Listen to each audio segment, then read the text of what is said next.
किसी ने बड़ी ही सुंदर बात कही है कि हम सही हो सकते हैं, लेकिन सिर्फ हमारे सही होने से सामने वाला गलत नहीं हो सकता। नमस्ते दोस्तों, लर्निंग फॉर ब्यूटीफुल लाइफ में आइए आज कुछ अच्छा सुनते हैं। आज की कहानी एक बादशाह सलामत के बारे में है, जिनके बारे में एक किस्सा मशहूर था कि वो भेष बदलकर अपने राज्य में भ्रमण किया करते थे और सच्चाई का पता लगाने की कोशिश किया करते थे। एक दिन अपने वजीर के साथ बादशाह अपने राज्य के बाजार में भ्रमण कर रहे थे। बाजार की गली से गुजर रहे थे, देखते हैं कि गली में सड़क पर एक व्यक्ति की लाश पड़ी हुई है। एक अनजान व्यक्ति की लाश पड़ी हुई है। कोई भी व्यक्ति उस अनजान व्यक्ति की लाश को उठाने के लिए तैयार नहीं था।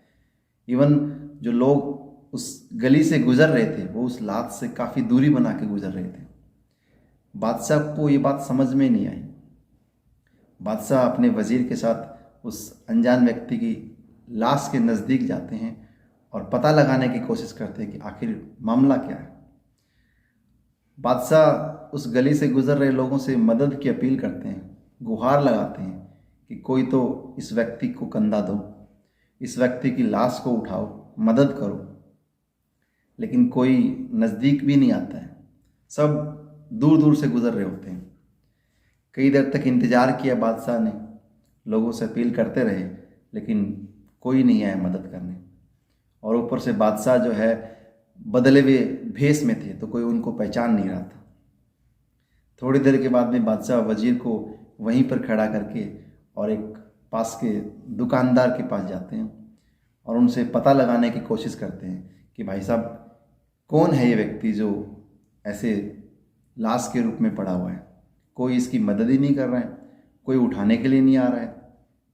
दुकानदार कहते हैं कि भाई साहब, बड़ा ही बेकार आदमी था ये, बड़ा ही दुष्ट आदमी था, क्यों इसके चक्कर में पड़ते हैं।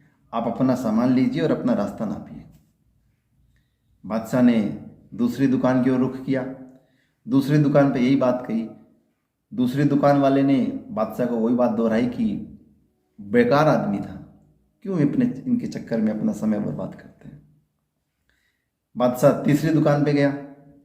तीसरी दुकान पे क्या हुआ कि आखिर उस दुकान वाले ने उस लाश के घर का पता बता दिया और बादशाह जो है वजीर की मदद से उस लाश को उस घर तक लेके पहुंचते हैं।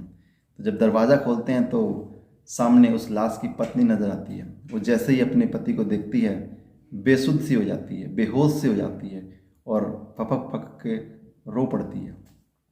बादशाह ने उनकी पत्नी को सारा मामला समझाया कि ये लाश जो है गली में इस तरह से रोड पर पड़ी हुई थी।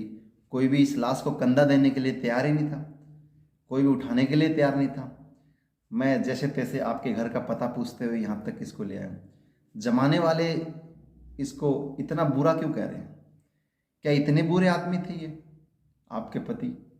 तो लाश की पत्नी है, वो कहती है कि नहीं, मेरे पति एक बहुत ही नेक इंसान थे, एक बहुत ही अच्छे इंसान थे।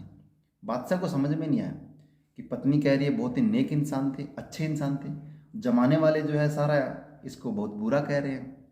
तो बादशाह सलामत जो है उनकी पत्नी से पूछ बैठे कि ऐसे कैसे हो सकता है, आप तो कह रहे हैं बहुत अच्छे इंसान और जमाने वाले इनको बहुत ही बुरा कह रहे हैं, ऐसा कैसे?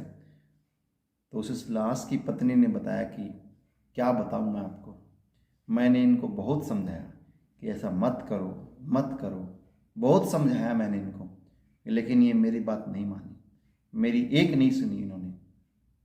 ये रोज़ शराब खाने में जाते थे और वहाँ से शराब की बोतलें खरीद के लेके आते थे और घर आके उनको नालियों में बहा देते थे। फिर रात को एक नर्तकी के यहाँ जाते थे और उनको पैसे दे के आते थे। कहते थे आज के लिए दरवाज़ा बंद रखना, ये आज की कमाई आपके लिए। और घर आके कहते थे कि आज मैंने दुनिया में कुछ तो पाप कम किए। ये तो इस दुनिया में बुराई को कम करने चले हुए थे, लेकिन मैं इनको समझाती रही कि ऐसा मत करो मत करो, लेकिन इन्होंने मेरी एक भी नहीं सुनी। ये रोज़ ऐसा ही करते थे और मैं इनको कहती थी कि जब आप मरोगे तो आपको कंधा देने के लिए कोई नहीं होगा, आपका जनाजा उठाने के लिए कोई नहीं होगा, आपकी लाश उठाने के लिए कोई नहीं होगा। और तब ये मुझसे सिर्फ एक ही बात कहते थे जो मुझे आज भी याद है।